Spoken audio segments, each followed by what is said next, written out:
(20편) 28절부터 나갑니다. 교리와 성약 20편 28절 한번 보십시오. 거기 내용을 보면 아버지, 아들과 성신은 뭐라고 되어 있습니까? 한 하나님이시오. 무한하시고 영원하시면 끝이 없으시니라. 근데 우리가 갖고 있는 계시의 말씀엔 조금 약간 다르거든요. 요거 같이 한번 비교해 볼 게 뭐가 있는가 하면은 130편 보세요. 130편 22절부터 23절까지. 130편 20절부터 23절까지 한번 보세요. 이것도 한번 읽어볼 만한 이유를 갖고 있습니다. 신명자매님, 그거 한번 읽어보세요. 130편 22절부터 23절까지. 아버지는 사람의 것과 같은 만져볼 수 있는 살과 뼈의 몸을 가지셨으며 아들도 그러하시니라. 그러나 성신은 살과 뼈의 몸을 가지지 아니하셨고 다만 영은 인격 체시니라. 만일 그렇지 아니하면 성신이 우리 안에 거할 수 없으리라. 사람이 성신을 받을 수 있고 성신이 그 사람에게 내려올 수 있으나 그 사람과 함께 머물지는 아니하시니라. 감사합니다. 지금 공부한 거 좀 비교를 해볼게요. 왜냐하면은 우리가 갖고 있는 신앙 개조 1조에는 자, 우리는 뭐라고 되어 있죠? 우리는 영원하신 아버지 하나님과 자, 그 다음에 그의 아들, 그 다음에 예수 그리스도와 그 다음에 뭐라고 되어 있습니까? 성신을 믿는다. 그죠? 교리와 성약 130편 22절 쭉 읽어보면은 뭐라고 되어 있습니까? 지금 공부하고 있는 내용 보면 아버지는 사람의 것과 같은 만져볼 수 있는 살과 뼈를 갖고 있고 그 다음에 아들도 그러하느니라. 그죠? 그러니까 여기 보면 아버지와 아들은 어떤 특징이 있다는 거예요? 좀 만져볼 수 있다는 거예요. 그죠? 만져볼 수 있어요. 왜냐하면 살과 뼈에 어떤 몸 구성되어 있습니까?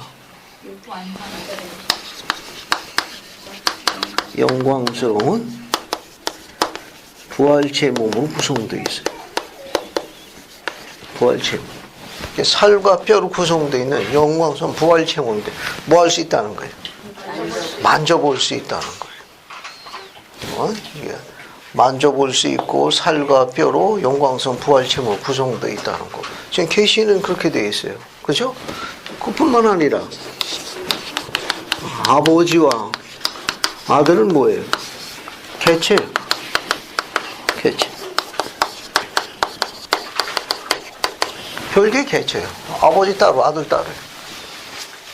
이 계시에는 그렇게 되어 있습니다. 그죠?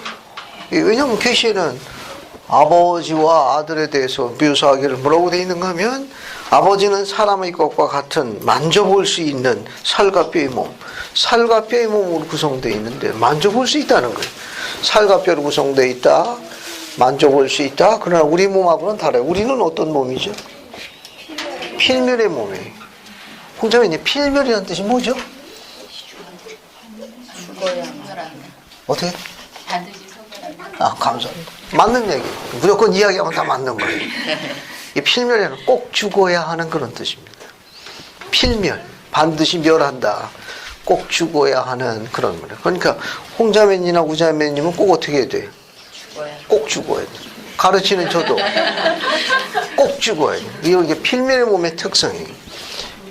그러나 아버지와 아들은 부활체 몸을 갖고 있어요. 근데 몸인데 살과 뼈로 구성되어 있기 때문에 뭐 할 수 있다? 만져볼 수 있는 거예요. 그리고 아버지하고 아들이 별개라고 표시가 되어 있고 아버지와 아들이 그러하니라. 따로따로. 그리고 성신은 또 어떻게 되어 있습니까? 우리가 갖고 있는 계시의 말씀은 22절 보면 어떻게 되어 있어요? 130편 22절 보면 성신은 세 번째 구성은 뭐라고 되어 있습니까? 살과 뼈의 몸을 갖지 않았다고 그랬어요. 성신은 살과 뼈의 몸을 갖고 있지 않다고 그랬어요. 살과 뼈의 몸이 없습니다. 그죠? 살과 뼈가 없다니까 뭘로 구성되어 있는가 하면 두 번째 뭐라고 되어 있어요? 살과 뼈가 없고 그 대신 다만 영의 인격체라고 했어요. 영의 인격체. 이게 살과 뼈가 없으니까 영체로 구성되어 있다 그런 말입니다. 영체로 구성되어 있다는 거예요. 즉 살과 뼈가 없으니까 영 구성되어 있는 영체인데 어떤 형상을 하고 있는가 하면 사람의 형상을 하고 있는 거예요. 이게 퍼서니지라는 뜻입니다. 퍼서니지. 퍼서니지 오브 스피릿. 영의 인격체라는 말이에요. 이 인격체라는 말은 사람의 형상을 하고 있다는 거예요. 사람의 형상. 그러니까 살과 뼈는 없는 거예요.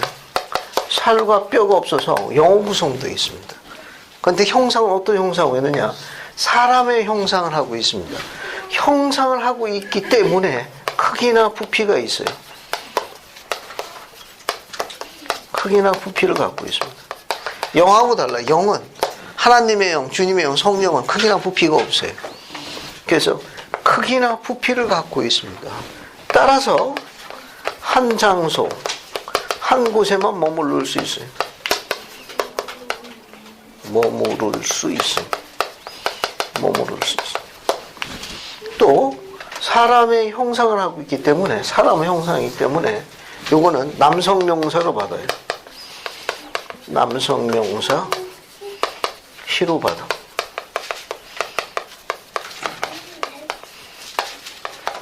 경전에서 이런 특징을 갖고 있어요. 그러니까 아버지와 아들은 살과 뼈로 구성되어 있어 만져볼 수 있는 영광성 부활체의 몸을 구성하고 있는 반면에 성신은 어떻게 구성되어 있어요? 영체로 구성되어 있는 거예요. 영체인데 어떤 형상하고 있다는 거예요? 사람의 형상을 하고 있다는 거예요. 사람의 형상을 하기 때문에 크기나 뭘 갖고 있어요?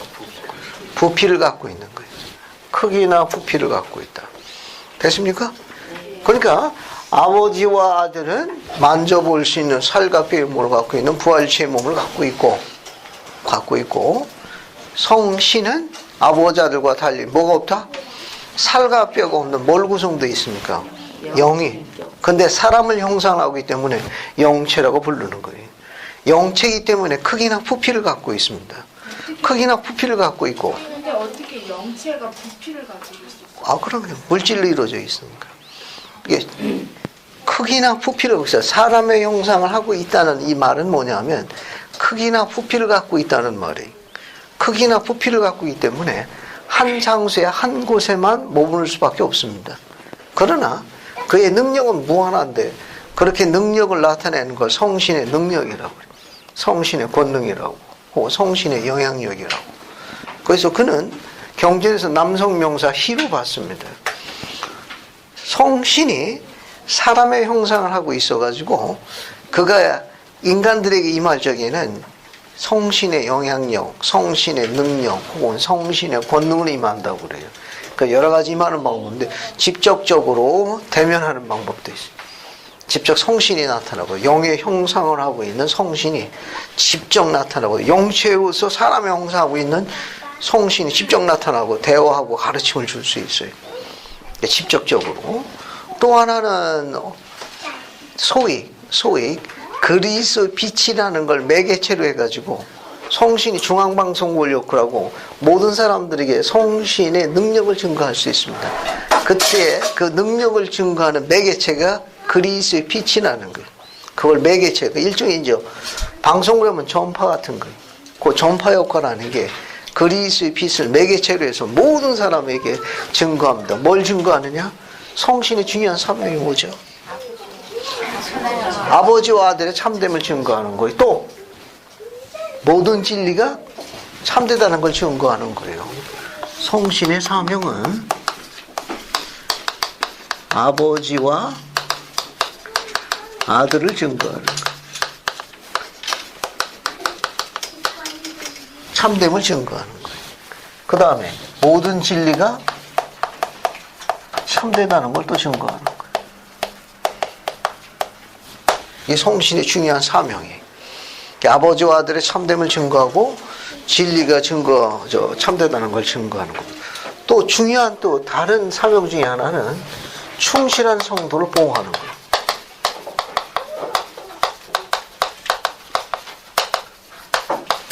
보호하는 역할도 합니다.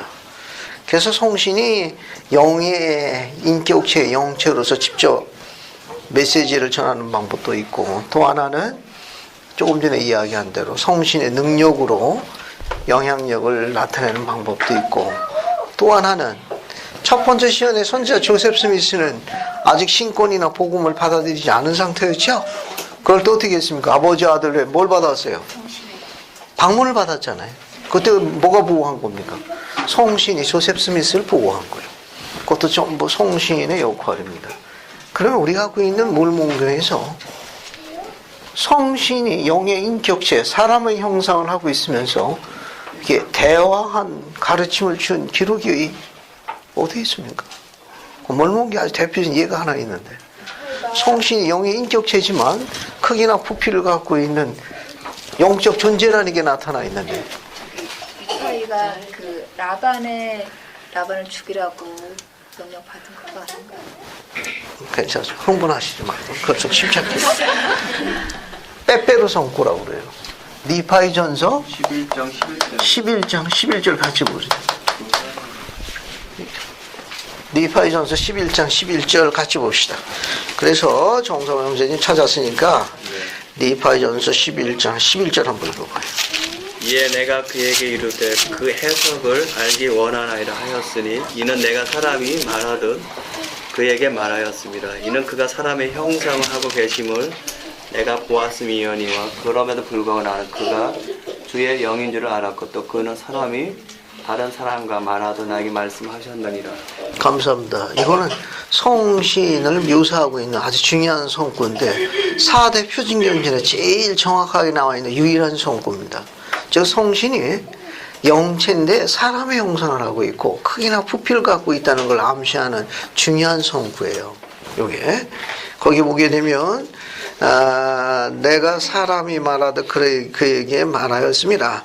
이는 그가 사람을 형상을 하고 계심을 내가 보았음이니 그럼에도 불구하고 나는 그가 주의 영이었더라. 그는 사람이 다른 사람이 말하듯 나에게 말씀하셨나니 이렇게 묘사하고 있습니다. 됐죠?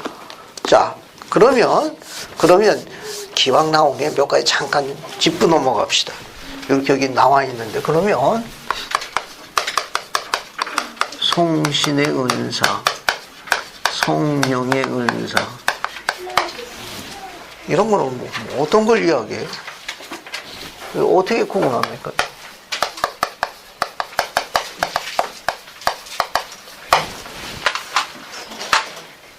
어떻게 구분합니까? 성신의 은사, 성령의 은사, 성령의 능력. 그 여러분이 좋아하는 거. 성령. 이거 어떻게 구분해?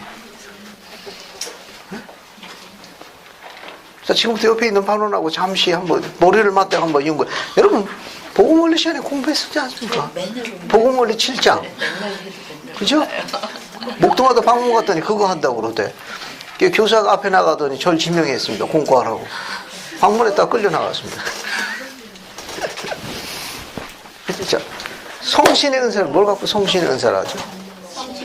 이영희 자매님. 성신을 받을 수 있는 그 어떤 기회를, 그러니까 성신의 도움을 받을 수 있는 어떤 허락 같은 거죠. 그러니까 일종의 저는 그렇게 이해했거든요. 감사합니다. 한마디로 라이센스를 주는 거죠. 성신이 나에게 임할 수 있는. 감사합니다. 여러분 알고 있는 거 말로 설명하는 거 쉽지 않아요. 그것도 본인은 이야기하지만 듣는 사람이 이해하도록 한다는 건 스킬이 필요합니다. 보는 이야기하지만 상대편이 이해를 해야 되거든. 알았지? 그러면 알았어. 왜? 안 그러면 안 끝나니까. 또 성신형사는 신뢰를 받고 나서 안수를 받고 난 다음에 받을 수 있는 받을 수 있는. 네, 감사합니다. 예, 나머지 말은 받을 수 있는. 땡땡땡 알아서 해서 좋습니다. 보편적으로 이거 정리하는 것이 약간 쉽지는 않은데 우리가 갖고 있는 복음원리 교재나 설명이 아주 잘 나와 있습니다. 이 성신의 은사라는 건 성신을 동반할 수 있는 권리의 문자적 정의를 이야기하는 거예요. 성신의 은사라는 말은 성신을 동반할 수 있는 권리를 이야기하는 거고 그 이상 그 이하도 아닙니다. 성신의 은사란 성신을 향유할 수 있는 동반할 수 있는 권리를 나타내는 문자적 정의예요. 이거는 이영희 자매님 이야기한 것도 맞는 겁니다. 정확하게 이야기하면 성신을 동반할 수 있는 권리를 이야기하는 거예요. 그래서 성신의 은사라는 건 침례받은 교회 회원이 침례를 받은 다음에 그러면 성신 은사를 언제 향유할 수 있느냐 그런 권리를 즉 성신을 동반할 수 있는 권리를 언제 향유하게 되느냐 침례를 받은 다음에 권능을 지닌 자의 안수에 의해서 주어집니다. 그러니까 성신은 후기 성도에만 관련이 있지 세상 사람하고는 관련이 없다는 거. 그러니까 성신은 반드시 침례를 받아야 돼. 침례를 받은 다음에 권능인 자의 안수에 의해서 뭐라고 그래요?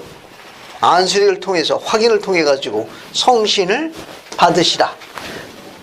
그 의식을 통해 가지고 성신의 은사를 받게 되는 거예요.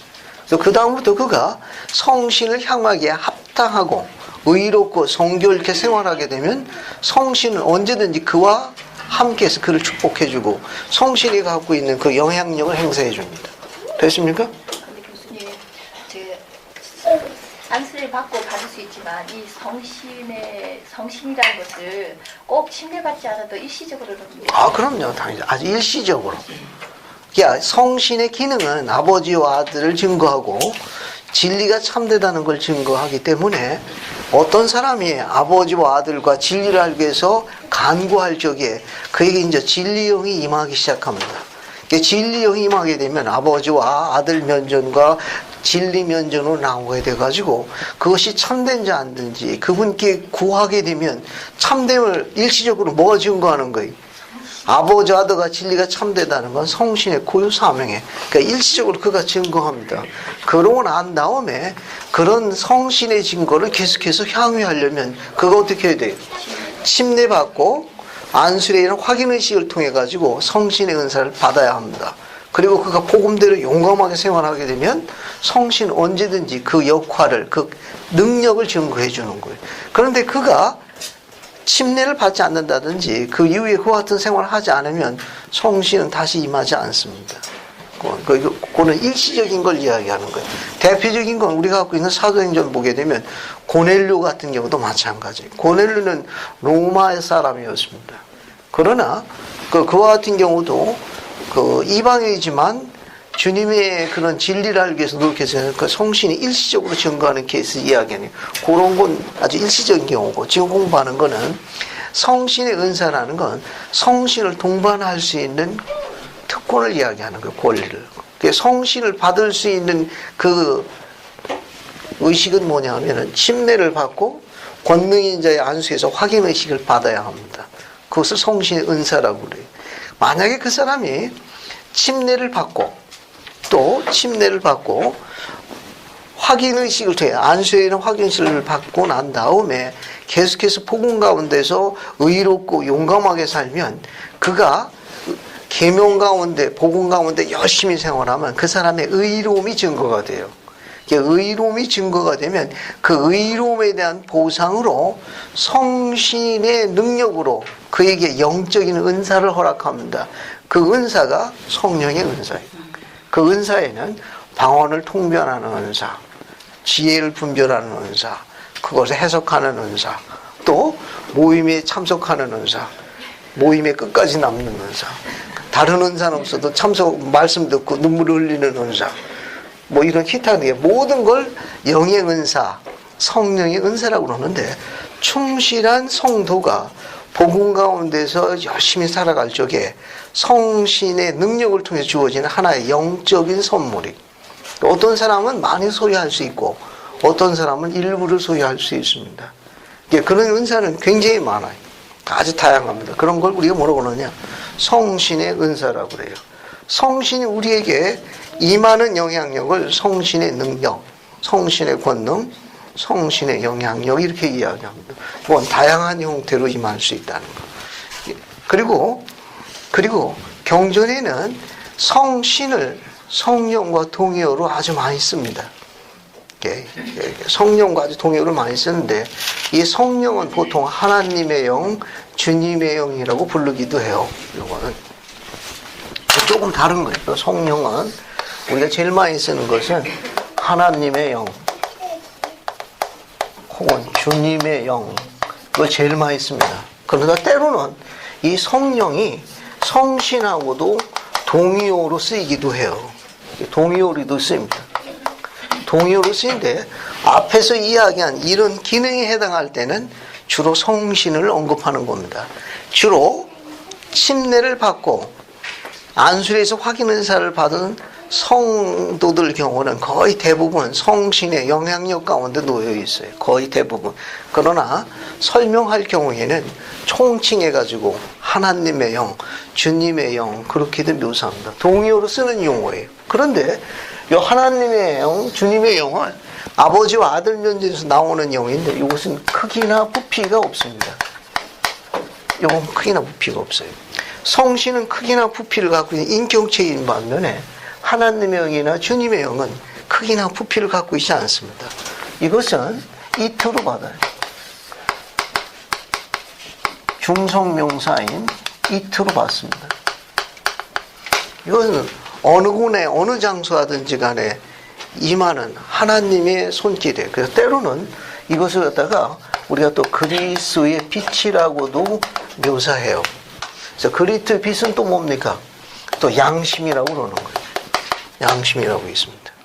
또 이런 기능에 그리스의 빛이 있고 양심이라는 거. 또 하나는 태초에 보게 되면 빛이 있으라 하시며 빛이 있었고 그랬죠? 그래서 낮이라 하고 어둠을 밤이라 했더라. 기억합니까? 그런데 어때요? 또 그렇게 하다가 여러분 기억하는 대로 또 창조의 과정 보게 되면 낮에 큰 광명을 두고 뭐라고 불렀습니까? 해라고, 밤에는 작은 광명, 달, 반짝반짝하는 주님의 손길, 별, 들 드시네. 그죠? 그러면 햇빛도 있고, 첫째 날에 빛도 있는데, 그러면 그리스의 그 뭡니까? 그 빛이 있으라 해가지고 그걸 낮이라고 하면 해를 탈 수 없을 만큼 그 낮에 더 어두웠다는 내용이에요? 그런 거예요? 그래서 이 해를 달아놓은 겁니까? 아니, 첫째 날 빛이 있으면 빛이 있었고, 그 빛을 낮이라고 어둠을 밤이라 칭한 거 아닙니까? 그리고 낮에다 지금 올라가서 해를 달아놓은 거 아니에요? 그러면 첫째 날 어두운 거예요? 조명이 부족했네. 이 말은 뭐야? 그런 경우에 그리스의 빛은 만물에 생명을 주는 하나님의 빛을 이야기하는 거예요. 빛이 있어야 돼. 그 빛은 만물에 생명을 솟게 하는 하나님의 생명을 상징하는 그런 의미의 그리스의 빛이에요. 또 다른 빛은 뭐가 있느냐? 우리 개인적일 경우에는 양심을 이야기하는 거예요. 또 그런 게 있고, 또 이 그리스도가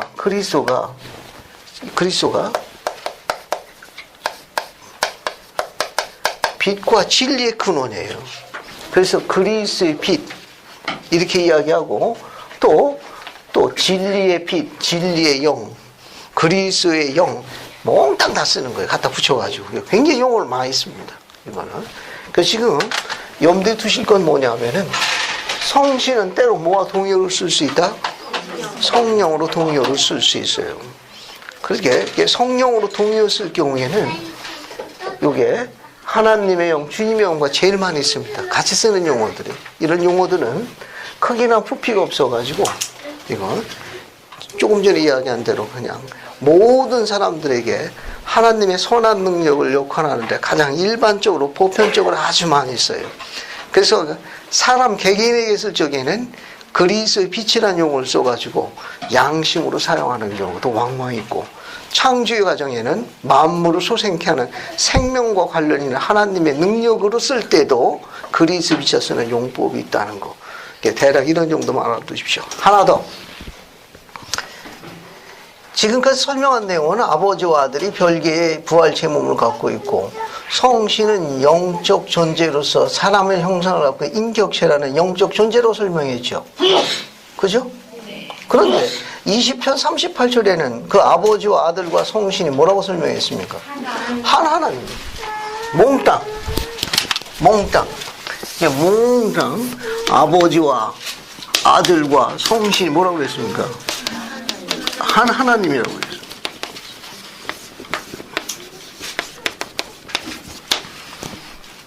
이 말은 뭘 의미하는가 하면 이 설명은 이렇게 별개의 개체이며 영적 존재로 구성되어 있는 이것은 하나의 하나님이라고 할 때는 보통 신해를 언급하는 거예요.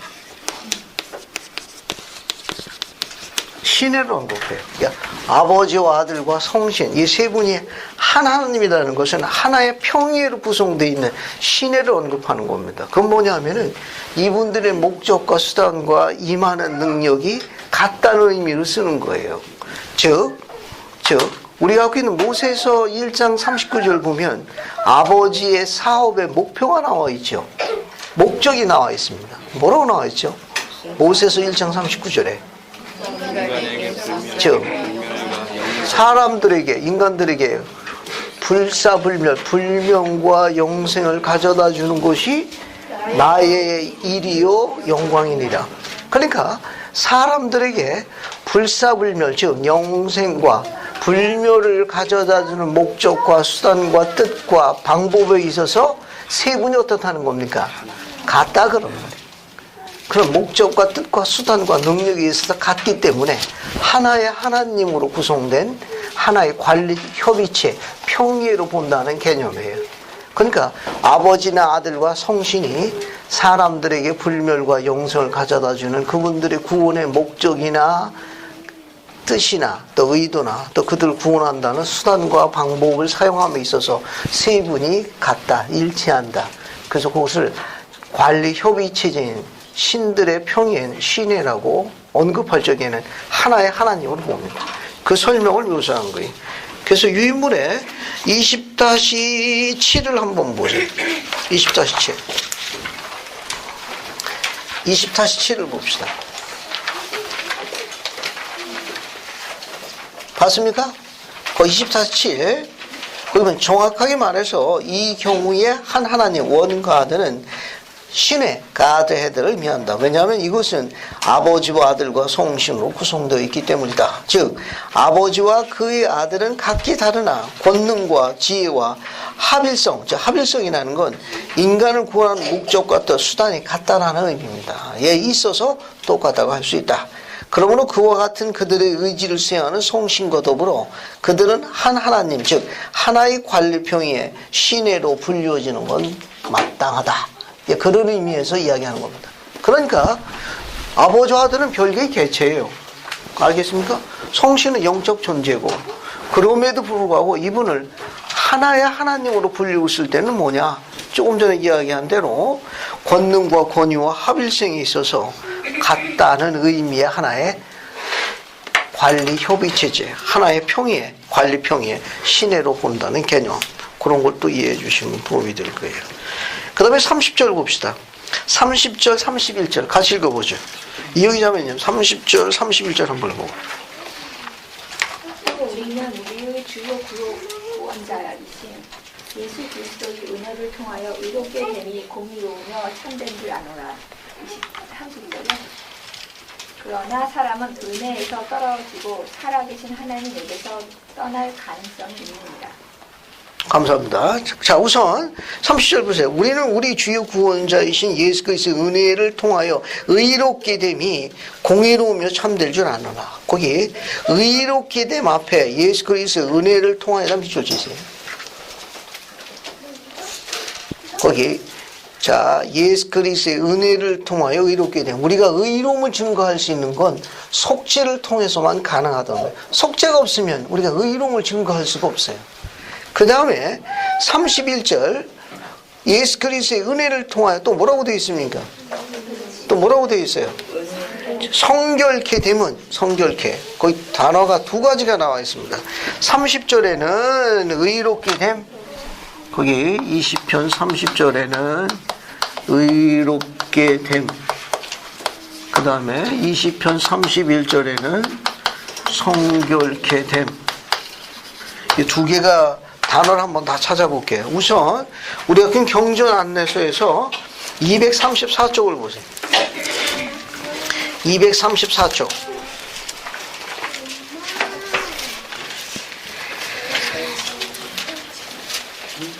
자, 234쪽 좌측편 맨 밑에 보면 의롭게 됨, justification이라는 단어가 나올 거예요. 경전 안내서 234쪽 좌측편 맨 밑에. 찾았습니까? 네. 거기 보면 뭐라고 나와 있어요? 죄에 대한 형벌에서 사면되어 죄가 없다고 선언되는 거. 사람은 구주에 대한 신앙을 통하여 그의 은혜에 의해 의롭다 하심을 얻는다. 이 신앙은 회개와 율법 및 복음의 의식에 대한 순종에 의해서 나타난다. 그렇게 되어 있죠? 됐습니까? 거기 그 의롭게 됨, 거기다가 여러분 그 밑줄을 다 치세요. 이건 그게 사람은 구주에 대한 신앙을 통하여 그의 은혜에 의해 의롭다 하심을 얻는다. 이 신앙은 회개와 율법과 복음의 의식에 대한 순종에 의해서 나타난다. 여러분 유인물 20-8을 보세요. 20-8 거기 브룩살베 군장님 말씀이 있어요. 거기 보면 의롭게 되면 그리스도의 속죄의 희생으로 인하여 얻을 수 있다. 그것은 개인적인 의로움을 조건으로 해서만 한 개인의 생에서 일어나게 된다. 이렇게 이야기하고 있습니다. 그러니까 의롭게 됨, 이 말은 그리스도의 속죄를 통해서 오는데 계명을 지킬 때만 그의 의로움이 증거됩니다. 언제 한 개인의 생에서 의로움이 증거되느냐? 계명을 지킬 때. 계명을 지킨다는 건 아까 이야기한 복음과 의식과 구원의 가르침에 순종한다는 겁니다. 의롭게 된다는 거, 의롭게 된다는 건 죄가 없다는 선언을 받는 건데, 그건 어디서 오는가 하면은 계명을 지킬 때. 간단히 이야기하면 계명을 지킬 때입니다. 계명을 지키게 되면 의로움이 증거가 돼요. 의로움이 증거됩니다. 의로움이 증거가 되면 이 의로움이 증거되면 이 의로움에 대한 보상으로 하늘에서 주는 그 은사가 바로 뭐냐? 신앙입니다. 그러니까 의로움이라는 건 뭐냐면, 물론 그리스도의 속죄를 통해서 오는 거예요. 전부 다 그리스도의 속죄를 통해서 오는 거예요. 그리스도의 속죄를 통해 가지고 우리의 죄를 그분이 대신 지셨습니다. 그 대신 그분이 조건을 뭘 내미느냐? 계명을 지키라는 거예요. 그래서 계명을 지키면 그 개인의 의로움이 증거가 돼요. 그 의로움이 증거가 되면 그 의로움에 대한 보상으로 하늘에서 주시는 하나님의 선물, 은사가 뭐냐? 신앙이라는 거예요. 그 계명을 안 지키면 신앙을 증거할 수가 없습니다. 그것을 우리가 뭐라고 하냐? 경전에서는 의롭다라고 이야기하는 거예요. 의롭다라는 건 계명을 지킬 때 얻는 표현이에요. 의롭다. 그게 지금 그 설명을 하는 겁니다. 이해가 되죠? 그러니까 어떤 한 사람의 의로움을 언제 증거되느냐? 언제 증거돼요? 계명을 지킬 때. 이 계명을 지킨다는 말을 한 문장으로 바꿨으면 어떤 단어로 바꿨으면 돼요? 종인데 무슨 종? 순종이라. 순종. 순수한 족속이다 그겁니다. 계명을 지킬 때 증거돼. 계명을 지킨다는 말을 다른 단어로 바꿨으면 순종이라고 바꿨어요. 계명을 지키면 뭐가 증거돼요? 의로움이 증거돼. 그 개인의 의로움이 증거돼요. 개인의 의로움이 증거되면 그 개인의 의로움에 대한 보상으로 하늘에서 주시는 선물, 은사가 뭐예요? 신앙이에요. 그러니까 어떤 사람이 신앙이 강하다는 것, 뭐가 강하다는 거예요? 네? 순종심이 강하다는 거고, 순종심이 강하다는 건 뭐를 의미하는 거예요? 계명 지키는데 충실하다는 거예요. 그러면 그가 어떤 칭함을 받는 겁니까? 의롭다라는 칭함을 받는 거예요. 어떤 사람이 의로운 사람이라는 건 뭡니까? 계명을 잘 지킨다 그런 말이에요. 계명을 잘 지킨다는 뭡니까? 순종심이 강하다 그런 말이에요. 순종심.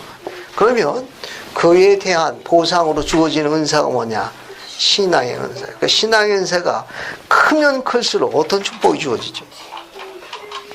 신앙의 은사가 크면 클수록 어떤 축복이 주어집니까? 안 키우기로 작정했습니까?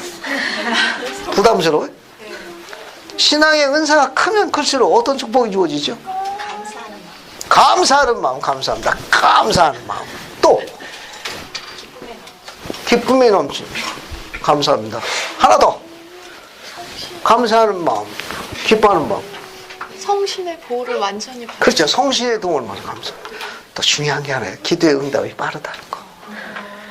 기도의 응답. 기도의 응답이 한다면 어떻습니까? 짜증나잖아요.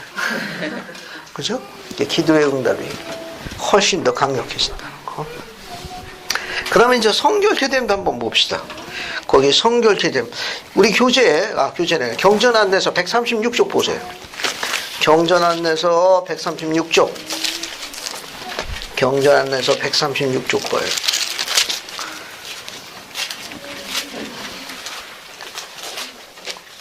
봤습니까? 136쪽 여러분 우주표 가운데 보면 성결하게 됨 찾았어요? 성결하게 됨 거기 보면 예수 그리스도 영어로는 sanctification이라고 합니다. sanctification 아주 많이 쓰는 단어예요. 예수 그리스도의 속죄를 통하여 죄에서 자유롭게 되고 순수하고 깨끗하며 뭐하게 되는 과정? 그 제일 뒤에 있는 과정을 잘 보세요. 순수하고 깨끗하며 거룩하게 되는 과정이에요. 그러니까 sanctification 즉 정결하게 됨, 거룩하게 됨이란 말은 죄에서 자유롭고 순수하고 깨끗하고 거룩하게 되는 과정과 관련이 있습니다. 이건 자 그러면 어딜 보시는가 하면은 20-9를 봐요. 20-9 브리검령 회장님이 하신 말씀 찾았습니까? 나는 그것이 모든 죄를 극복하고 범사의 그리스도 율법에 순종하라는 것이라고 말하고 싶습니다. 이것도 성결케 되는 과정이니까 이 과정이 뭐냐? 성신이 임하도록 합당하게 생활하는 과정을 언급하는 거예요. 간단하게 이야기하면 성신이 언제든지 우리와 함께 할 수 있도록 생활하는 아주 거룩하게 되는 과정. 이 말은 영과 관련이 있습니다. 성결케 되어지다 이 말은 하나님의 영, 주님의 영, 즉 성신이 우리와 함께 할 수 있도록 영이 동반할 수 있는 합당하고 정결케 된 상태를 보통 언급하는 거예요. 요거는 그래서 의롭게 되면 계명과 관련이 있고 성결하게 되면 영이 임하는 것과 관련이 있습니다. 이거는 두 개가 이렇게 관련이 있어요. 자, 그래서 여러분 그 정도 보시고요. 지금 30절 의롭게 됨에다 밑줄을 치고 여러분 20-8에 부르살 맥콩 장로님 말씀을 옆에다 적고 31절에 성결케 됨에다 밑줄을 치고 브리감용 회장님의 말씀을 깨알같이 한번 적어봐요. 지금 적으십시오. 자, 지금 여러분 경전에도 한번 적어보세요. 예.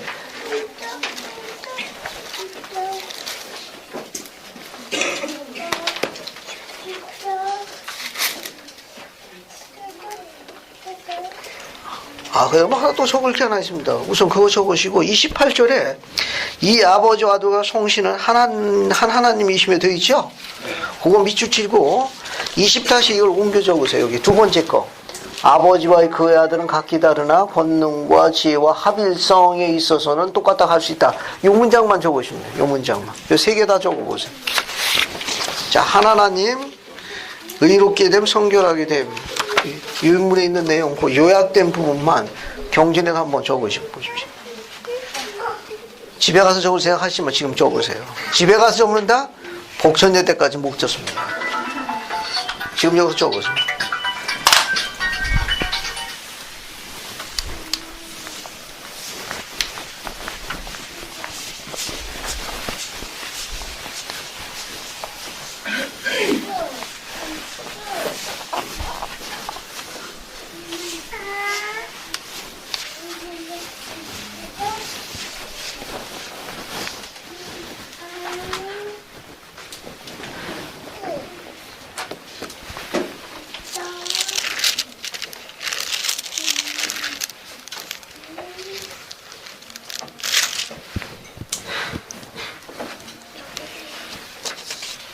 지난주 인물 여기 있습니다.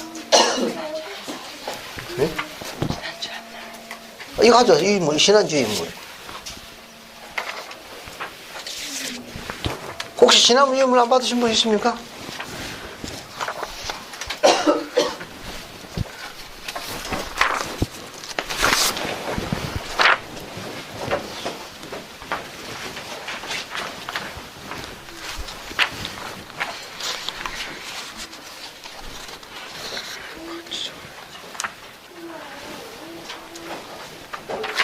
집에 가서 이렇게 정리해가지고 집에 가서 아니 이거 집에 가서 컴퓨터로 정리해서 딱 붙여볼게.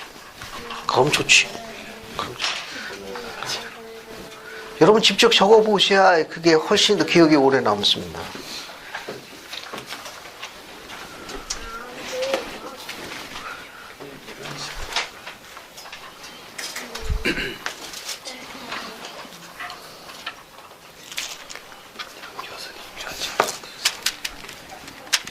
잘해놨네 아주. 제가 여백이 없어가지고 못 적겠어.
자, 그 다음 성구도 재미있는 성구예요.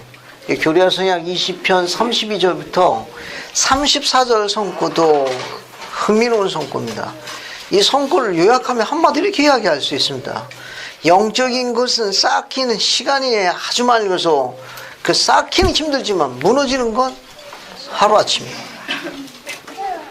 쌓는 것은 엄청 힘들게 써서 많은 세월 동안, 각고의 세월 동안 쌓아놨는데 어느 한순간에 다 무너집니다.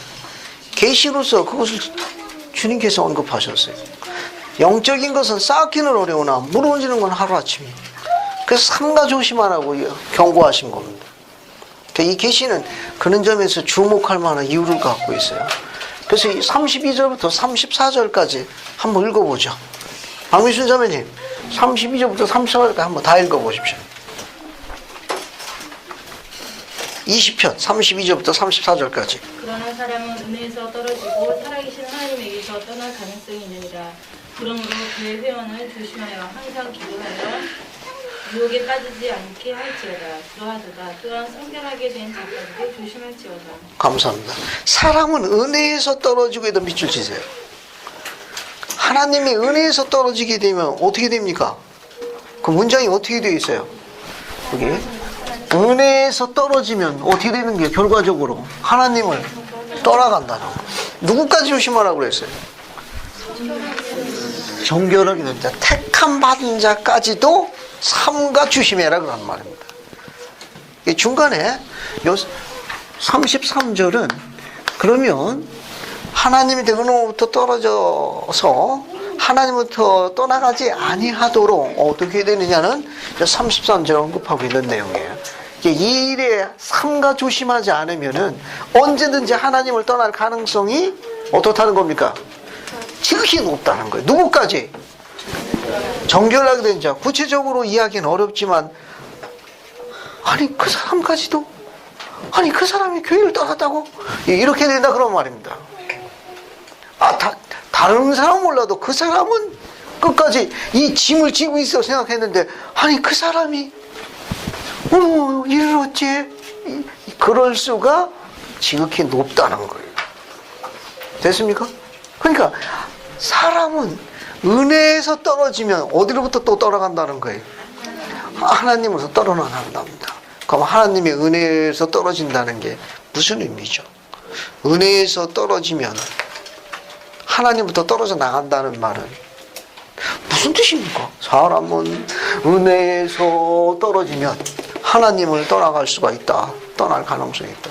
소망이 없어져. 소망이 없어질 때. 계명을 안 지킬 때. 감사합니다. 계명. 또 기도 안 할 때. 감사합니다.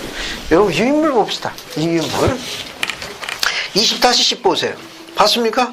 거기 세 가지가 있죠? 찾았어요? 그 세 가지. 첫 번째, 과거의 의로움이나 봉사에서 피난처를 찾을 수 없다는 거. 지금 뭐가 중요한 겁니까? 현재가 중요해. 과거에 충실하면 도움이 안 됩니다. 지금 현재 충실해야 돼. 그러니까 과거에 충실한 것부터 은혜를 받은 건 아무 소용이 없어요. 지금 현재 충실해야 합니다. 됐습니까? 과거에 뭐 스테이크를 회장을 했느니, 지역 시식을 했느니, 총 걸려고 했느니 다 부질없는 것들. 지금 현재가 중요한 거예요. 됐습니까? 거기? 과거의 의로움이나 봉사에서 피난처를 찾을 수 없다. 이 말은 뭐냐? 내가 그렇게 봉사하고 그 수많은 세월 동안 내가 바친 열매, 저한테 그러시면 섭하지요. 다른 사람으로 저한테 그러면 안 되시지요. 라는 거. 이해하시겠어요? 내가 바친 그 희생과 봉사와 또 11도 따지면 그러시면 섭하지요. 떠나가는 징조입니다. 다른 사람 몰라도 다른 저한테 이러시면 안 되죠. 적어도 저한테만은 제거 원한 겁니까? 제 자신은 문제인데 도와주시면 안 돼요. 근데 그동안 바치시니까 봉사 바친 게 얼만데 그러시면 섭하지요. 또 옆에서 속삭입니다. 그분이 너한테 그러면 안 되지. 다른 사람은 몰라도 너하고 그분하고 그런 사이냐? 다른 사람은 너한테 그러면 안 되지. 라고 이야기한다는 거예요. 두 번째, 어느 정도의 의의를 달성한 사람이라 할지라도 죄에 빠질 가능성은 언제나 있다는 겁니다. 가끔 매스컴 보면은 이해가 안 되는 분들 많이 나오죠. 한 번은 매스컴에서 봤습니다. 현역 대령이 찜질방 가서 중학교 3학년짜리를 건드렸더구만. 그래도 제 아내가 그래요. 이 남자 정신이 있는 남자니. 근데 이건 빙산의 일각이에요. 여러분, 우리가 갖고 있는 기록 중에 다윗도 그런 상황이 있었습니다. 다윗은 승형을 보장받은 사람인데 승형에서 떨어져 나갔습니다. 경전의 얘도 그래. 아무리 의롭다 하더라도 범법할 가능성은 언제든지 있습니다. 즉 이 말은 뭐냐? 선을 행하고자 능력이 강하면 강할수록 범법할 가능성도 역으로 아이러니하게 높다는 걸 기억해야 합니다. 그러니까 선을 행하는 능력이 강한 자면일수록 그것이 강해야 되는데 아이러니하게도 경전에서는 범법할 가능성도 높다는 걸 암시하고 있다는 거. 이 성권은 그런 측면 항상 주의하고 자기 자신을 들여다봐야 합니다. 그걸 내적 성찰이라고 하는 건데, 그래서 두 번째, 어느 정도의 의의를 달성한 사람이라 할지라도 범법할 가능성은 언제든지 있다는 거. 그래서 자나깨나 누구 조심? 네? 불조심? 제가 이렇게 여고에서 교편 잡을 때 칠판에다 적은 표가 있습니다. 근데 한참 불조심, 자나깨나 불조심, 꺼진 불도 다시 보자. 칠판에 적습니다. 자나깨나 불조심이야. 자나깨나 딸조심, 잠든 딸도 다시 보자. 제 칠판 따짓더라죠. 세 번째, 계시록 2편 5절에 보게 되면 재밌는 글이 하나 있습니다.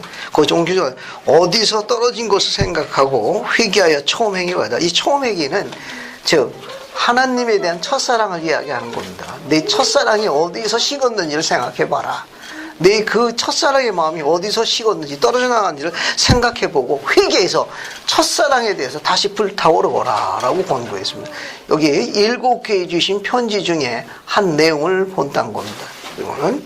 자, 그래서 여러분 은혜로부터 떨어지고 이 케이스가 뭐가 있다? 이렇게 3가지 케이스가 있어요. 그러면 이렇게 은혜에서 떨어지게 되면 하나님을 떨어져 나가게 되는데 정결한 자까지도 그럴 가능성이 높으니까 33절에 뭐라고 이야기했습니까? 그래서 그러므로 교회원은 조심하여 항상 기도하여 유혹에 빠지지 않게 하라고 그랬죠. 이걸 뭐라고 그러는가 하면 내적 성철이라고 그래요. 3번 내적 성철이라고. 자기 안을 항상 주의 있게 들여다봐라 그런 말이에요. 여러분 유인물 2-10 밑에 거 보세요. 밑에 거 봤습니까? 거기 보면 은밀한 개인 기도는 내적 성찰, 인트로라는 건 안이라는 뜻이고 스펙션이라는 건 안에 있는 걸 조사하다, 검사하다, 감사하다 그런 거죠. 안을 검사하다 그런 말이에요.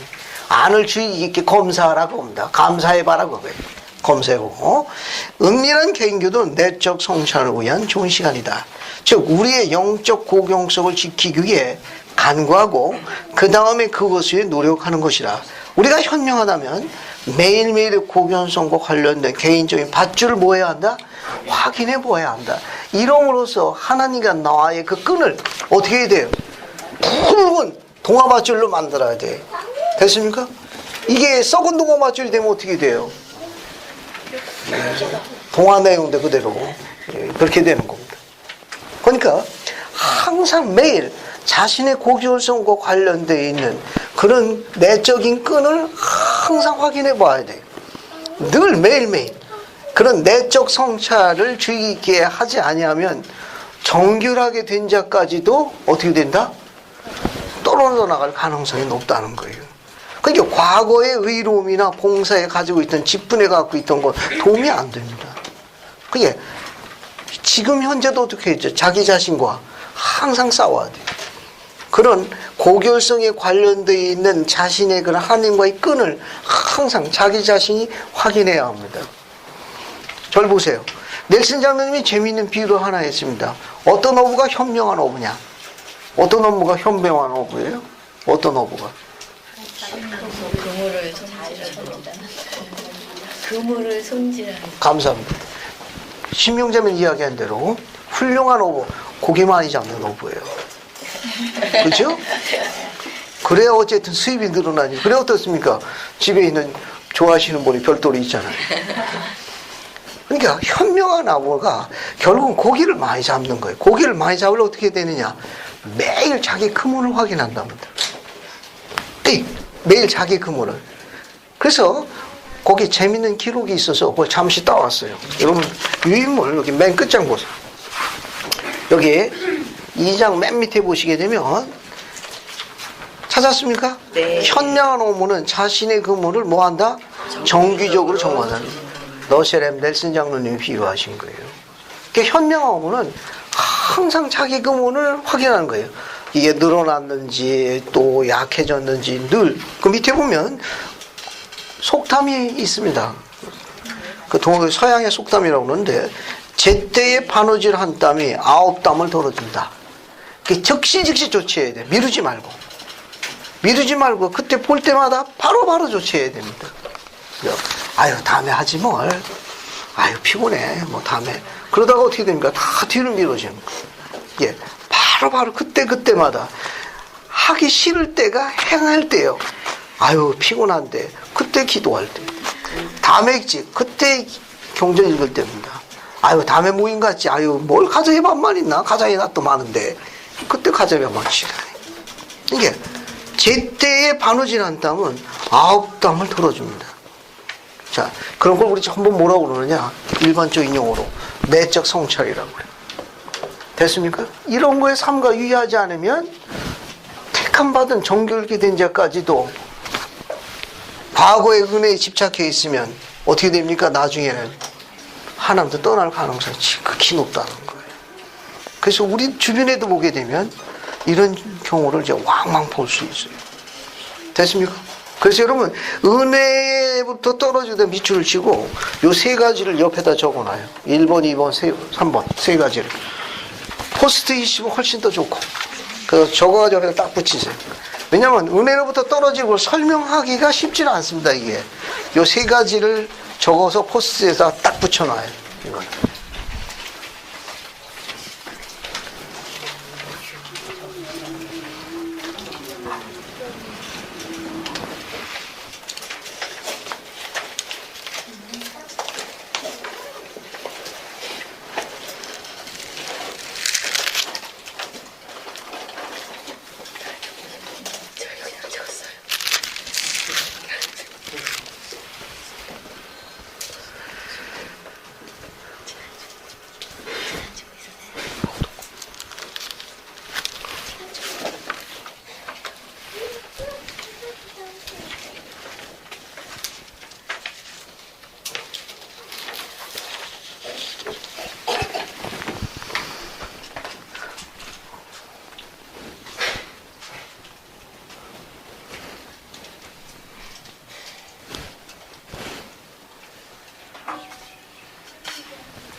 기도하면서요, 하나님께 불평할 수도 있죠.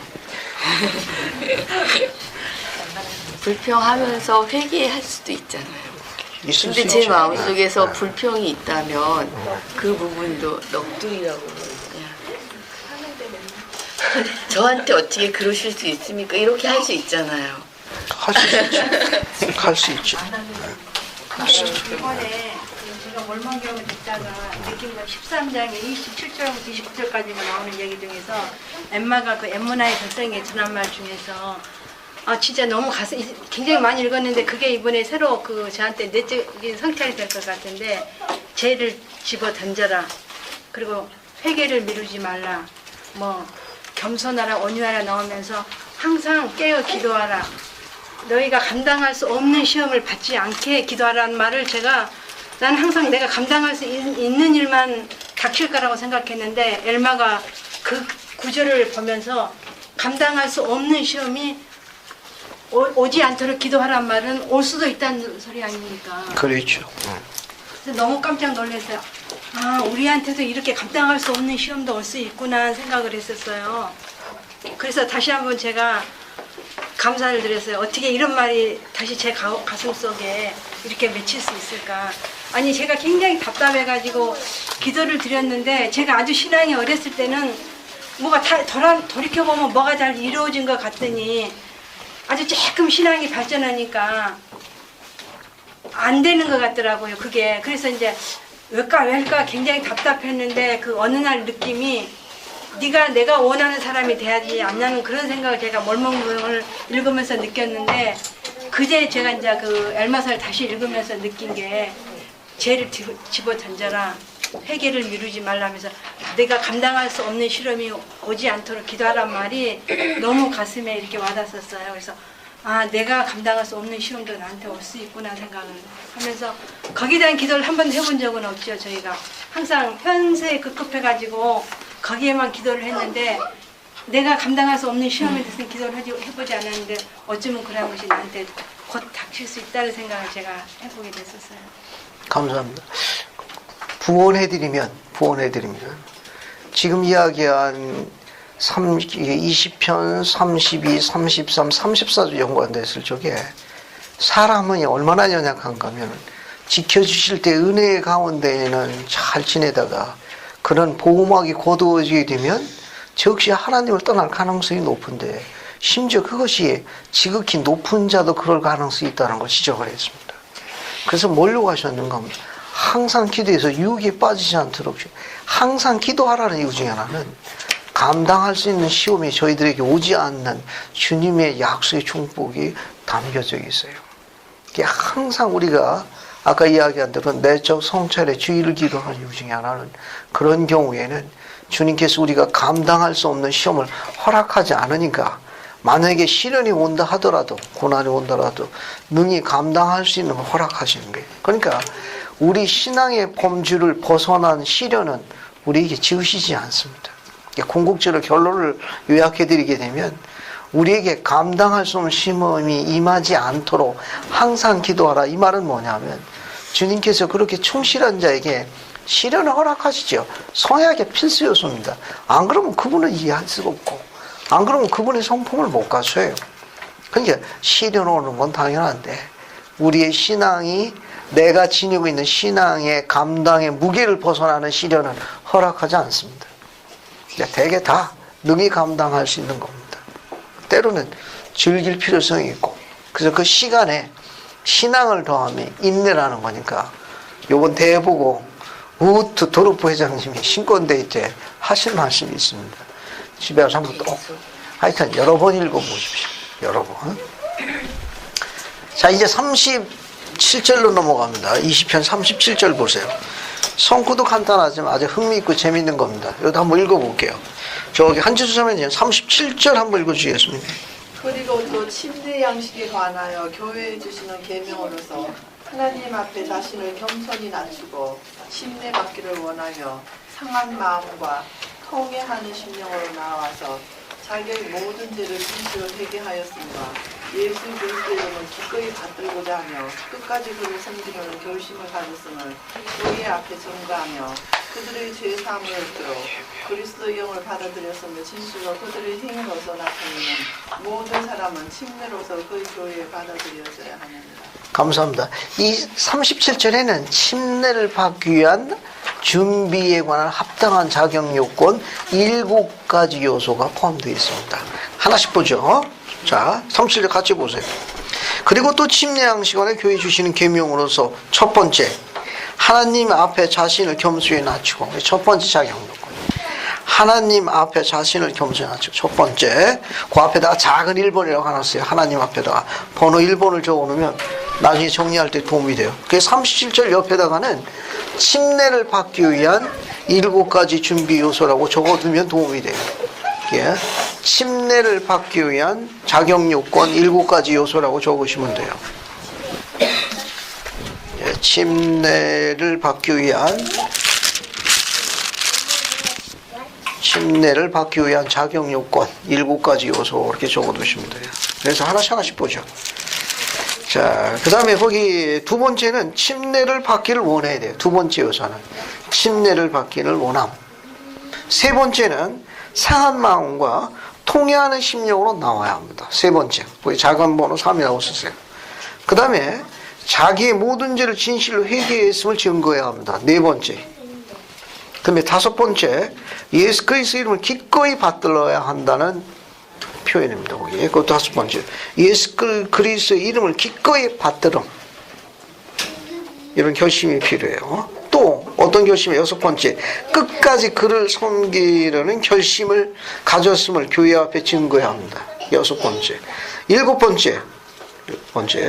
그들의 죄사함을 얻도록 그리스도의 영을 받아들였음을 진실로 그들의 행위로서 나타내는 사람.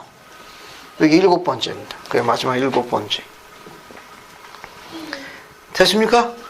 자, 첫 번째는 뭐예요? 하나님 앞에 자신을 겸손히 낮춤. 두 번째는 심내받기를 원함. 세 번째는 상한 마음과 통하는 심령으로 나온다는 거. 네 번째는 자기의 모든 죄를 진실 회개하였음을 증거해야 되고, 다섯 번째는 그리스도 이름을 기꺼이 받들고, 그 다음에 여섯 번째는 끝까지 숨기는 결심을 증거해요. 일곱 번째는 죄사함을 얻도록 그리스도를 받아들였음을 자기 행위로서 증거해야 합니다. 이런 사람이 침례를 받을 자격을 갖춘 사람이에요. 특히 그 세 번째 요소 중에 뭐가 나와 있죠? 37절 세 번째 요소에 보게 되면 세 번째 요소에 거기 상한 마음과 통회하는 심령이라고 나올 거예요. 통회하는 심령이 나올 거예요. 요 상한 마음, 이건 broke heart라고 해요. 이 broke라는 말은 부서지는, 깨지는 그런 뜻이에요. 부서지는, 깨지는 그런 뜻입니다. 이게 부서지고 깨지니까 상한 거예요. 그 상한 거를 번역한 거예요. 상한 마음. 상한. 그게 broken heart라고 되어 있는데, 이 broken이란 뭐냐면 산산이 깨진 거예요. 산산이 부서진 거예요. 그러니까 상한 거예요. 아픈 거예요. 자, 그러면 요 상한 마음은 뭐와 관련이 있는가 하면은 아무 죄도 없는 그리스도께서 그분께서 우리를 위해서 대신 죄를 지었다는 것에 대해서 마음이 상한 거예요. 그러니까 이 상한 마음은 언제 오는가 하면은 아무 죄도 없는 분이 벌을 받았다는 거, 대가를 치렀다는 거에 대해서 마음이 산산이 쪼개지는 거예요. 마음이 아픈 거예요.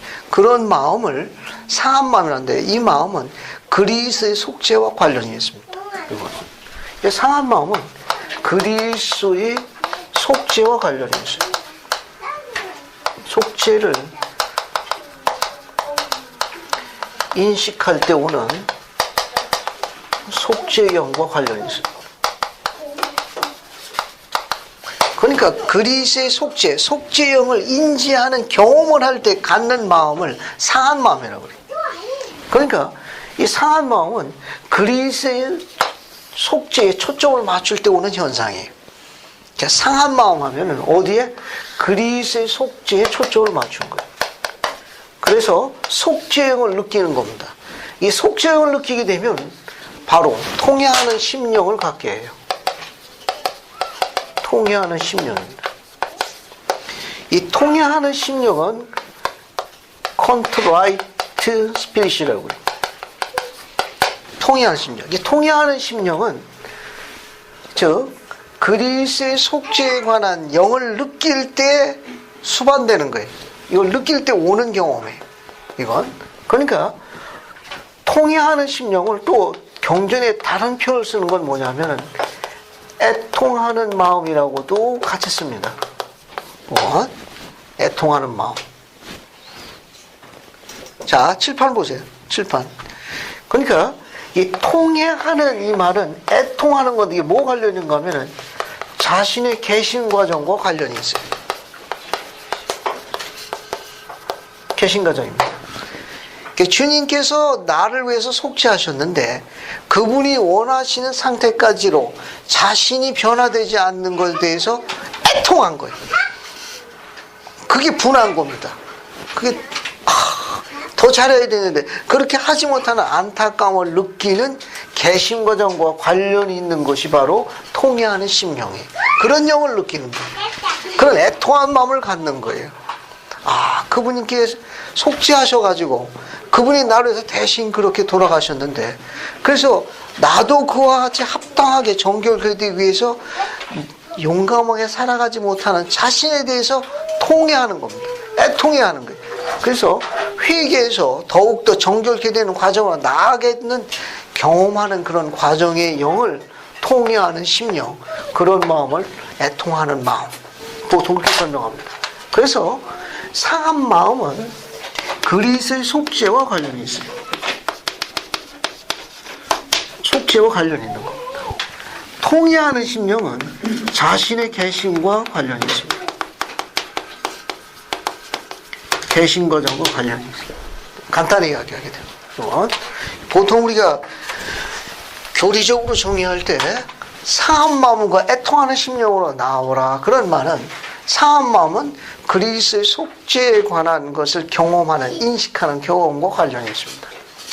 이렇게 상한 마음을 갖게 하면 속죄의 영을 느끼게 돼 있어요. 그 속죄의 영은 개심으로 인도합니다. 그런 개심으로 인도하는 영을 통해하는 심령 혹은 애통하는 마음, 그렇게 묘사하는 거예요. 자, 어딜 보시는가 하면은 여러분 세 번째 장 보세요. 세 번째 장. 지난주 나주 세 번째 장. 맨 끝장을 봐요. 찾았습니까? 네. 거기 보면 상한 마음, 브로큰 하트에서 그리스의 속죄를 인식하는 경험과 관련이 있어요. 간단히 요약하면 그런 거예요. 그 다음에 통해하는 심령 혹은 애통하는 마음이라고 번역할 수 있다. contrite spirit 돼가지고 진실되고 참된 회개를 통한 자신의 개심 과정과 관련이 있습니다. 됐죠? 하나 더 보세요. 상한 마음 설명을 보세요. 순결하고 거룩하고 죄에 대해서 벌 받을 일이라고는 전혀 없는 예수 그리스도께서 우리의 모든 죄를 위하여 그 벌을 스스로 받으셨다는 것을 깊고 엄숙한 슬픔을 안고 인식하는 것도 온다.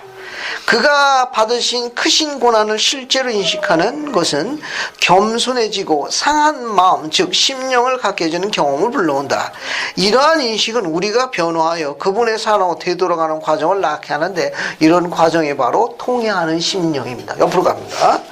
즉 참여하는 마음을 갖게 하는 경험, 즉 자신의 개인적인 죄와 그 죄가 자신과 다른 사람에게 초래하는 고통에 대하여 진실로 슬픔을 느끼는 인식이 포함되어 있다. 자기 자신이 필멸의 상태로 현재 우리의 타락한 위치를 깨달은 다음 회개하는 마음으로 주님을 찾고 주님의 대속의 피를 통하여 새 마음과 용서를 구하게 되는 과정이다. 진실되고 참된 회개를 통하여 자신의 잘못과 자신의 개심해야 할 필요성을 참되게 인식하고 거기에 노력을 집중하게 되는 일련의 과정을 총칭해서 통해하는 심령, 애통하는 마음, 이렇게 표현한다. 됐습니까? 자, 그러면 여러분 37절 상한 마음에다가 요거만 적으세요. 요거 그리스의 속죄를 인식하는 경험과 관련이 있음, 그거 적으시고, 그 다음에 하나 더 통해하는 심령 밑줄 치고는 요걸 적으세요. 진실되고 참된 회개를 통한 자기 자리 개심 과정과 관련이 있음. 거기 요약된 것만 적으십시오. 집에 가신 다음에 설명문에 필요한 건 여러분이 적절하게 옮겨 적으시면 되고, 우선 해당되는 경전에다가 즉 상한 마음은 그리스의 속죄를 인식하는 경험과 관련이 있음, 그게 좋고, 통해하는 심령에는 진실되고 참된 회개를 통한 자기 자신의 개심 과정과 관련이 있음, 그렇게 적으세요.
자, 적으셨으면 저를 보세요.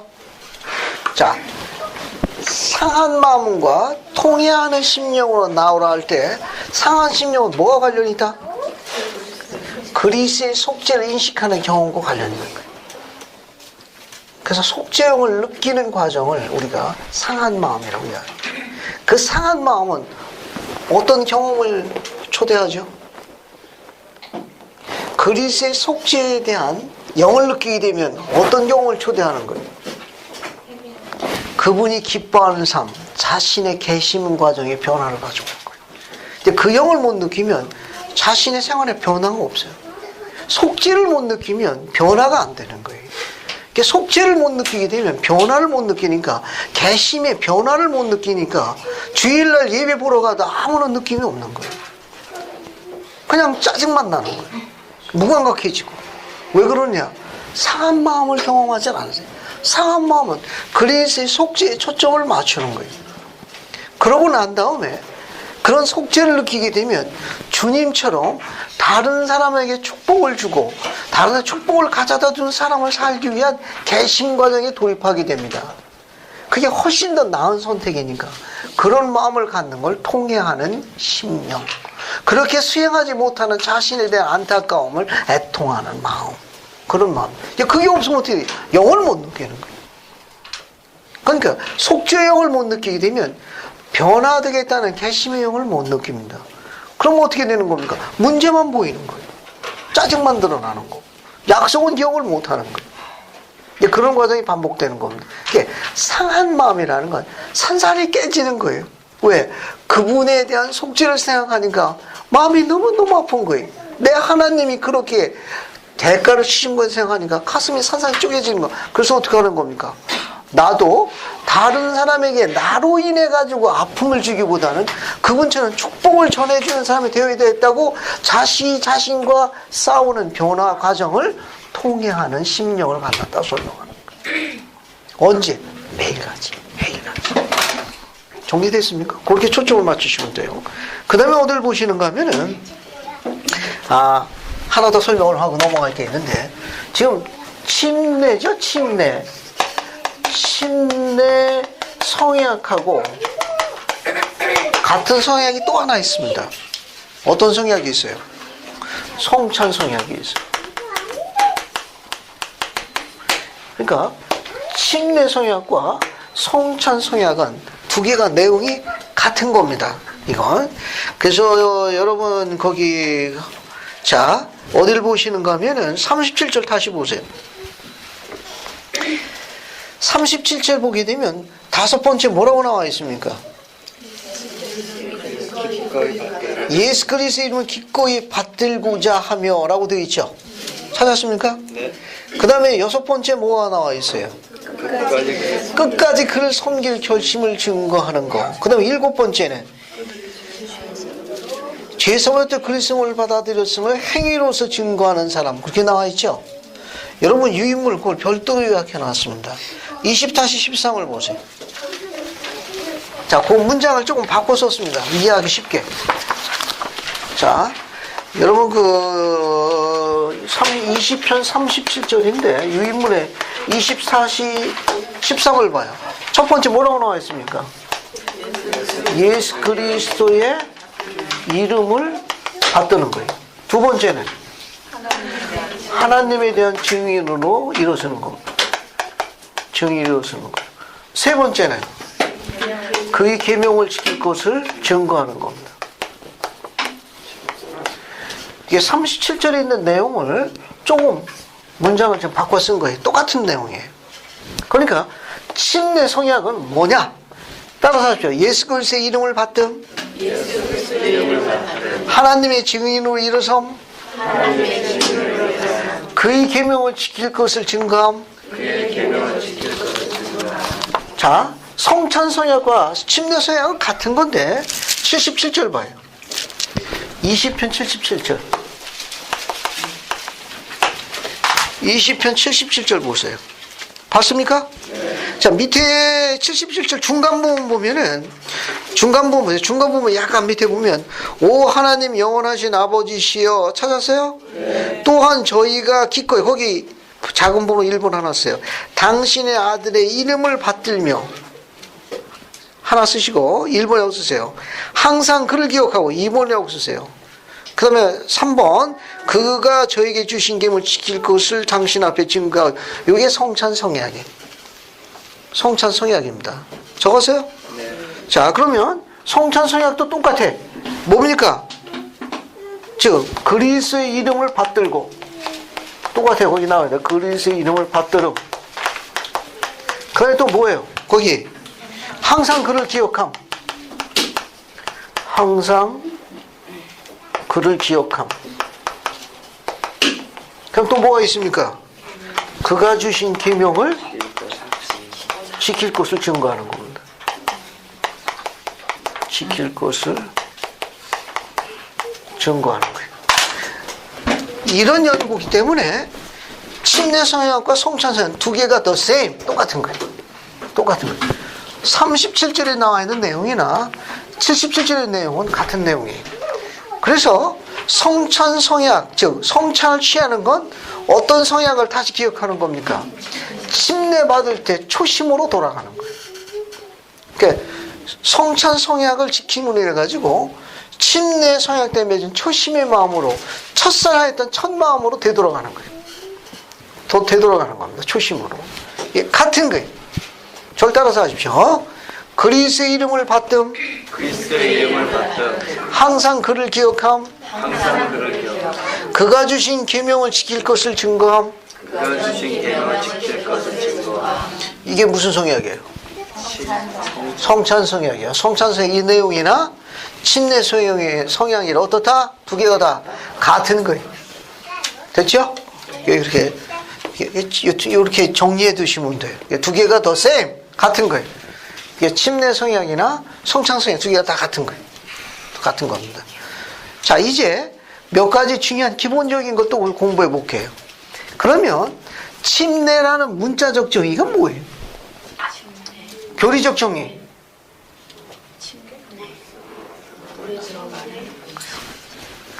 침례의 목적을 설명하기 전에 침례라는 교리적 문자적 정의를 어떻게 내려요?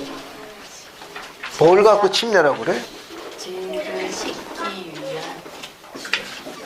고민할 거 없습니다. 유인물 보면 돼. 유인물. 오늘 낮에 유인물 어디 있어요? 고민할 거 없어요. 오늘 낮에 유인물 20-14 보세요. 찾았어요? 네. 선지자 조셉 스미스 한번 읽어봅시다. 요거 장자민이 한번 읽어보세요. 요거만. 하나님과 천사와 하늘에 대해 우리가 하나님의 뜻을 행하겠다는 것을 서약하는 하나님의 하나의 증거인. 감사합니다. 누구 앞에서? 하나님과 천사와 하늘 앞에서 우리가 누구 뜻을 행하겠다고? 하나님의 뜻을 행하겠다고 서약하는 우리의 하나의 증거예요. 절 보세요. 내 뜻하고 하나님 뜻이 있어요. 지상에 있는 내 뜻하고 하늘에 있는 그분의 뜻인데 앞으로 어떻게 살겠다고? 하늘에 계신 하나님의 뜻대로 살고 내 뜻은 뒤로 잠시 미루겠다고 성약하는 그 의식이 뭐예요? 침례. 근데 우리 그렇게 삽니까? 필요에 따라. 그러면 안 된다고요. 그럼. 그러니까 하나님과 천사와 하늘 앞에 이후로는 내 뜻을 뒤로 미루고 하나님의 뜻에 따라 살아가겠다고 서약하는 하나의 증거가 침례예요. 그 성약은 그리스의 이름을 받들고 하나님의 지위로 이루어지겠으며 그분이 주신 계명을 기꺼이 지킬 것을 증거하겠다고 약속한 거예요. 이게 하늘에 계신 그분의 뜻을 따르겠다, 우리가 순종하겠다는 하나의 증거예요. 그런 의식을 뭐라고 그런다? 침례라고 그래요. 그럼 침례를 받는 네 가지 목적이 있는데 침례를 받는 네 가지 목적이 뭐예요? 자, 이쪽으로 같이 봐요. 여기 봐요. 침례를 우리가 침례 받는 네 가지 목적이 있어요. 자, 칠판 보세요. 사랑하는 여러분, 밑에 보시지 말고 앞에 봐요. 앞에. 자, 이런 걸 기본 실력으로 하는 거예요. 기본 실력으로. 우리가 침례 받는 첫 번째 목적이 뭐예요? 죄사함이에요. 죄를 안 지신 분이 누가 있어요? 예수 그리스도. 예수님이 죄를 안 지셨다는 성구가 어디 나와 있죠? 유인물에 있다. 유인물에. 여기 유인물에 있다. 요 어렵게 생각할 거 없어요. 유인물. 거기 여러분 이거 지난주 유인물 세 번째 장 맨 뒤에 상한 마음, 통해하는 심령 유인물 봐요. 여기 보면 순결하고 거룩하고 죄에 대해서 벌 받을 알고 전염 예수 그리스도 옆에 성구가 몇 개 있어요. 히브리서 4장 15절, 베드로전서 1장 19절, 요한일서 3장 5절은 예수님이 죄가 없다를 증거한 흥미로운 세 가지 성구니까 반드시 기재해 놓을 것. 알겠습니까? 예수님이 죄가 없던 성구가 어딨냐? 어디 있어요? 유인물에 있다. 유인물에 있다. 이거 꼭 옮겨줘봐요. 꼭 옮겨줘봐요. 그러니까 우리가 받는 것은 죄사함을 받기 위해서 가는 거예요. 죄사함을 받기 위해서. 우리가 침례받는 건 죄사함을 받기 위해서 침례받는 거예요. 그 다음에 침례받으면 어떻게 돼요? 교회 회원이 되는 거예요. 교회 회원. 교회 회원이 돼가지고 멤버십 카드가 나가는 거예요. 회원 카드가 나가는 거예요. 그뿐만 아니라 앞에 보세요. 제 설명 듣는 게 빨라요. 그 유인물은 집에 가서 보시면 돼요. 교회는 뭐와 통일로 쓰는가 하면은 지상에 세워진 하나님의 왕국이에요.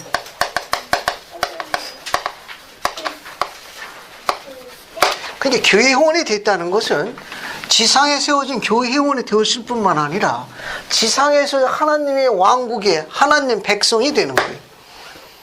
이게 교회 회원이 되는 거예요. 침례받으면 교회 회원이 되는데 지상에서는 예수 그리스도 후계 성도교의 정회원이 되는 것뿐만 아니라 영적인 의미에서 지상에서 하나님 왕국의 왕국 백성이 되는 거예요. 그래서 뭐가 나갑니까? 회원 카드가 나가는 거예요. 멤버십 카드가 나가는 거예요.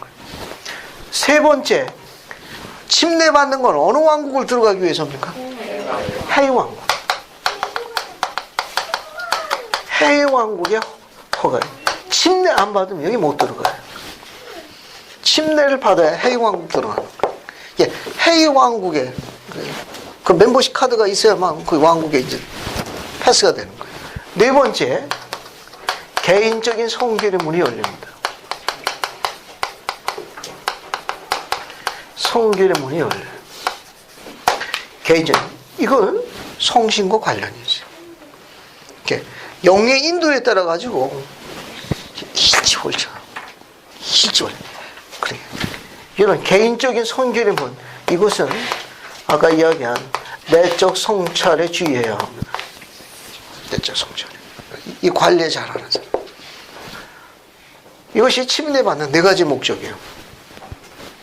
자, 네 가지 목적. 첫 번째가 뭐죠? 죄사함을 받기 위해서요. 그러니까 여러분과 저는 어때요? 죄로 똘똘 뭉친 사람이. 그 침례 받아야 돼요. 두 번째는 침례 받으면 교회 회원이 되고 하나님 나라의 왕국 백성이 되는 거예요. 세 번째는 어느 왕국을 들어가고 계세요? 감사합니다. 우리는 별이나 달고 침례 받는 게 아니에요. 해외 왕국 가기 위해서 침례 받는 거예요. 네 번째는 개인적인 성결의 문이. 그러니까 지상에 살고 있지만 지상의 필면의 세상, 유교의 세상에 머물러 있지만 어느 나라가 있다는 걸 알게 됩니까? 그리스의 나라가 있다는 걸 알게 돼요. 무한한 그분의 하나님의 나라가 있다는 새로운 영적 시야를 갖게 돼요. 그걸 경전에서는 신앙의 눈이라 하는 거예요. 신앙의 눈으로 눈이 번쩍번쩍 빈다는 거예요. 그러면 예수님도 침례 받았나요? 예수님도 침례 받았어요? 네. 이분은 죄가 없다고 그랬잖아요. 근데 왜 침례 받았어요? 그래서 제일 잘 하시는 거, 제일 잘 하시는 거. 그럼 여러분 아시는 대로 모든 사람에게 본이 되시려. 본이 되시는 거예요. 우선 뭐 나오신 대로 그러니까 죄가 없으신 분이라고 선지자들이 기록을 남겼어요. 죄가 없는 분도 침례를 받았으니까 우리는 어떻게 해야 돼요? 니파이가 죄로 똘똘 뭉친 너 말할 것도 없다. 말할 것도 없다. 고집 피우지 말라고. 또 예수님 믿지만 또 다른 이유는 없습니까? 네? 아버지 앞에 겸손을 증명. 그렇죠. 중요한 건 뭐냐면 침례는 계명이에요. 이건 계명이에요. 받고 안 받고가 아니에요. 계명의 순종이에요. 계명의 순종. 세 번째, 아버지 앞에 뭘 나타내 보였어요? 겸손을 보이신 거예요. 아버지 앞에 겸손. 그리고 어느 왕국 들어가기 위해서 예수님도 해왕국 들어가서는 침례 받으셔야 돼요. 그 예수님 침례 받으신 네 가지 이유입니다. 따라서 하십시오.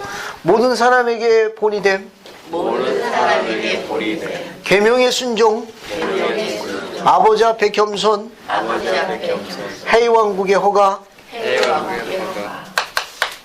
그 예수님도 침례 받으셨다는 거 정리됐죠? 자, 그 다음에 이제 하나만 더 보고 정리할게요. 자, 여기 보세요.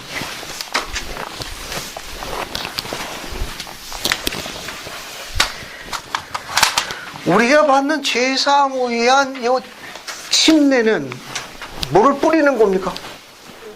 어떤 거예요? 어떤 거예요? 침수로서의 침례. 그러니까 우리가 받는 침례는 침수로서의 침례예요. 알겠습니까? 침수. 우리가 받는 죄사함을 위한 침례는 침수로서의 침례. 완전히 물속으로 들어가는 거예요. 그 이유는 뭐냐면 물속으로 들어가는 이유 중에는 예수 그리스도의 돌아가심. 물속은 그리스도의 그분의 매장. 물 밖으로 나오는 건 뭘 이야기하는 거예요? 부활을 상징하는 거예요. 부활을 상징하는 거예요. 왜 침수로 써야 되느냐? 예수 그리스도의 돌아가심, 그 다음에 뭡니까? 매장, 그 다음에 부활을 상징하는 거예요. 물 뿌리면 안 돼. 아시겠습니까? 예수님께서 요단강에서 침례 받으셨어요. 그 요단강에서 침례 받고 우리가 갖고 있는 마태복음 기록 보면 물 위에서 나오실세. 됐죠? 그 요단강 근처에 요한의 집이 있었습니다. 만약에 물 뿌렸으면 요한 보고 말씀하셨을 거예요. 퍼떡 가서 물 떠왔나? 했을 거예요. 물 안 떠왔습니다. 뭐냐? 침수는 그리스도와 전부 관련이 있는 거예요. 모든 의식은 그리스도의 예표예요. 전부 속죄의 예표입니다. 그러니까 그리스도의 돌아가신 매장 부활은 전부 그리스도 속죄에 대한 모든 의식이 관련이 있는 거예요. 구원의 모든 의식은 속죄와 관련이 있습니다. 침수라는 말은 왜 침수로서만 가능한가 하면 그리스도의 돌아가신 매장 부활입니다. 이게 첫 번째 중요한 침수로서 받아야 하는 이유 중에 이유가 하나 있습니다. 두 번째, 우리도 어때요? 우리도 물속에서 우리 죄를 어떻게 되는 겁니까? 장사 지내야 돼. 물속에서 우리의 죄를 장사 지내는 거예요. 그래서 우리가 물속에 들어가면 인해 가지고 우리 죄를 어떻게 돼? 물속에서 장사 지내 씻는 거예요. 그래서 물 밖으로 나올 때 어떻게 되는 겁니까? 새로운 탄생. 그래서 뭐라고 그래요? 거듭남이라고. 세상에 아기가 올 때 탄생이라고 그러잖아요. 그죠? 그건 이제 육적인 탄생이고, 그런 영적인 탄생, 거듭남이라는 건 뭐냐 하면은 침수수만 가능해. 물 속에서 우리 죄를 장사 지내고 물 밖으로 나올 때는 새로운 탄생이야. 새 생명을 얻는 거예요. 그걸 뭐라고 그러냐? 거듭났다고 이야기하는 거예요. 그래서 거듭남이라는 중요한 새 생명의 의식 때문에 그래서 우리가 침수 침례를 받는 거예요. 그리고 세 번째 뭐가 있는가 하면 물속에서 우리의 유격적인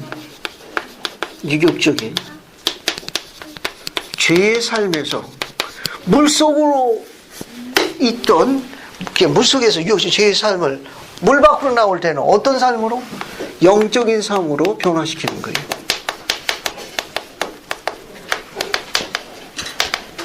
이러한 이유 세 가지 때문에 반드시 침수로서 지내야 돼요.